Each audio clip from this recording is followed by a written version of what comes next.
अस्सलाम वालेकुम। मेरा नाम डॉक्टर शहबाज अहमद काजी है और मैं एक वैस्कुलर इंटरवेंशनल रेडियोलॉजिस्ट हूँ। आज का हमारा एक नया टॉपिक है और ये है, इसको हम कहते हैं peripheral vascular disease. Peripheral vascular disease जो होता है आमतौर पे उन लोगों के अंदर होता है जिनकी उम्र 40-45 साल से ऊपर हो जाती है, अबव 45-50 ईयर्स से ऊपर होती हैं।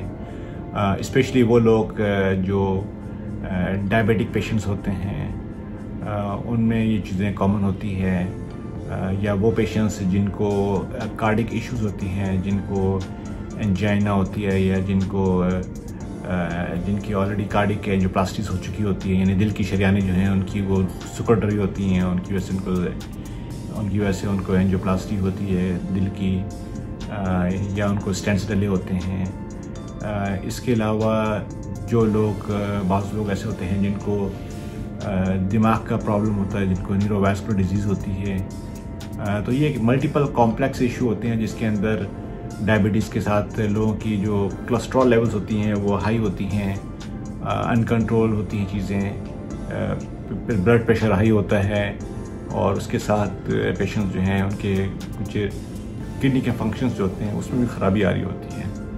तो जो पेरिफेरल वैस्कुलर डिजीज़ है ये आमतौर पे एक कॉम्प्लेक्स इशू है जो मुख्तलिफ फैक्टर्स के नतीजे में पेशेंट्स को असर करता है उनकी टांगों के आर्टरीज़ में, यानी खून की शरियानों के अंदर, जिसकी वजह से उनकी जो खून की बड़ी शरियानें होती हैं वो जो होती हैं वो सिकुड़ जाती हैं, यानी कि नहर हो जाती हैं, स्टेनोसिस होती हैं या वो बंद हो जाती हैं, जिसके नतीजे में ऊपर से फ्लो जो है वो टांगों में नहीं जा रहा होता है, जिसकी वजह से पेशेंट जो होता है उसकी मुख्तलिफ सिम्टम्स डेवलप होते हैं। जिसके अंदर पहला सिम्टम जो होता है उसमें स्टार्टिंग के अंदर पेशेंट को क्लॉडिकेशन होता है, यानी कि पेशेंट को पेन होता है, यानी उनके जो कूल्हे होते हैं उनमें पेन होता है, या उनकी टांगें जो होती हैं उनमें पेन होता है, या उनकी जो लेग्स होती हैं उनमें पेन होता है।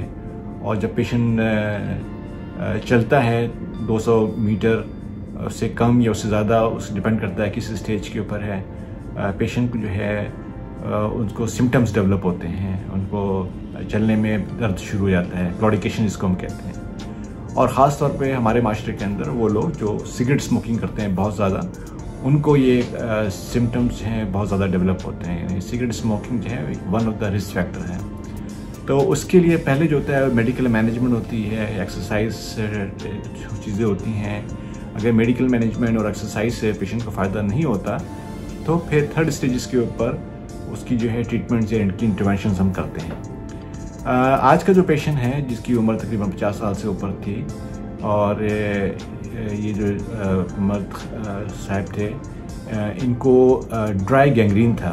यानी ड्राई गैंग्रीन का मतलब होता है कि उनको टांगों के ऊपर के जो बड़े घुटने थे उसके ऊपर एक अल्सर डेवलप हुआ था, ज़ख़म था उसको, और वो हील नहीं कर रहा था। और जो इनकी जो राइट साइड है उसके अंदर उनके जो नाखून हैं वो सारे जो है बिल्कुल पीले होके और वो सारे डिस्टॉर्टेड हो रहे, ख़राब हो रहे थे और वो गिर रहे थे। और इनकी जो लेफ़्ट टांग है उसकी जो सेकंड टो है उस पर भी एक अल्सर बना हुआ था, यानी इनके दोनों फुट के अंदर अल्सरेशंस का अमल था। स्पेशली जो लेफ़्ट फुट था उसमें ज़्यादा था उसके अंदर। अब इस पेशेंट को हमने इसको जब इसका डायग्नोसिस कराया इसका, तो उसका सीटी के ऊपर इसकी जो है इसकी इलियक आर्टरी ऑक्लूजन थी इसके अंदर। पहले मैं आपको इसका एंजियोग्राफी दिखाता हूँ, उसमें आप देखें कि कैसी चीज़, किस तरीके की चीज़ नज़र आती है शरियानों का, किस तरह की रुकावट होती है और उसके लिए हम क्या करते हैं। अगर आप इसमें देखें, इसकी जो है ना हमने जो पेल्विस की जो आर्टरीज होती हैं इसको हम इलियक आर्टरीज कहते हैं। इस इलियक आर्टरीज को हमने इसकी एंजियोग्राफी की और इसमें आप देख सकते हैं कि जो लेफ़्ट आर्टरी है ये पूरी की पूरी बंद है यहाँ पे, इसमें कोई फ्लो ऊपर से नीचे नहीं आ रहा।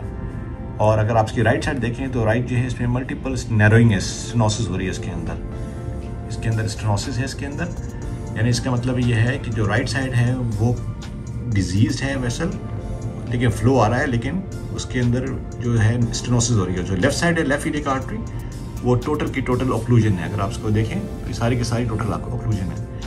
यही वजह है जिसकी वजह नतीजे में टांगों के अंदर फ्लो जो है नीचे नहीं जा रहा, यानी ये इलियक आर्टरी से फ्लो नहीं जा रहा है। अब आप देखें कि हमने यहाँ पे 2 स्टेंट्स हमने डाल दिए हैं, एक राइट साइड पे और एक लेफ्ट साइड के ऊपर। ये स्टेंट प्लेस करने के बाद अब हम इन स्टैंड्स को खोलेंगे। ये बलून माउंटेड स्टैंड्स जो है ना, हमने यहाँ पे राइट और लेफ्ट में अपने इसकी अप्रोप्रिएट साइज़ की, उसके साइज़ के हिसाब से हमने इसका यहाँ प्लेस किया है। प्लेस करने के ये दोनों स्टैंड जो है हमने डाल दिए हैं यहाँ पे दोनों आर्टरीज़ के अंदर। और स्टैंड डालने के बाद जब हमने इसकी एंजियोग्राफी की तो आप देखें दोनों वेसल जो हैं वो बिल्कुल टोटली जस्ट ऐसा लग रहा है कि वो दो नॉर्मल वेसल्स हो गई हैं। यानी कि फ़्लो जो है वो बहुत स्पीड के अंदर लेफ़्ट से तो स्पीड पर ज़्यादा जा रहा है और फिर राइट में भी जा रहा है, यानी कि हाई फ्लो हो गया। अब इसका मतलब है कि इसके सिम्टम जो हैं इसमें बेहतरी आएगी। अब आपने इस तमाम इमेजेस आपने देखी हैं, ये सारी चीज़ें हैं। एक तो ये बेसिकली जो प्रोसीजर है ये टांगों के लिए किया जाता है जिन लोगों को सिम्टम्स होती हैं, टांगों में दर्द होती हैं, या उनको ड्राई गैंग्रीन होती है, या इनको वेट गैंग्रीन होती है। उनकी ब्लड सप्लाई को बेहतर करने के लिए उनकी इलियक आर्टरीज में हम स्टेंट्स डालते हैं, जिससे उनका ब्लड फ्लो जो है वो इम्प्रूव हो जाता है। ये एग्जैक्टली उसी तरीके से होता है जिस तरह दिल की शरियानें बंद होती हैं और शरियानों के लिए जिससे कार्डियोलॉजिस्ट होते हैं वो स्टेंट डालते हैं, इसी तरीके से इंटरवेंशनल रेडियोलॉजिस्ट होते हैं ये वही अमल करते हैं। ये जो टांगों का जो सारा जो मसला होता है जो ऊपर से नीचे तक, ये बेसिकली ये इंटरवेंशनल रेडियोलॉजिस्ट का रोल होता है।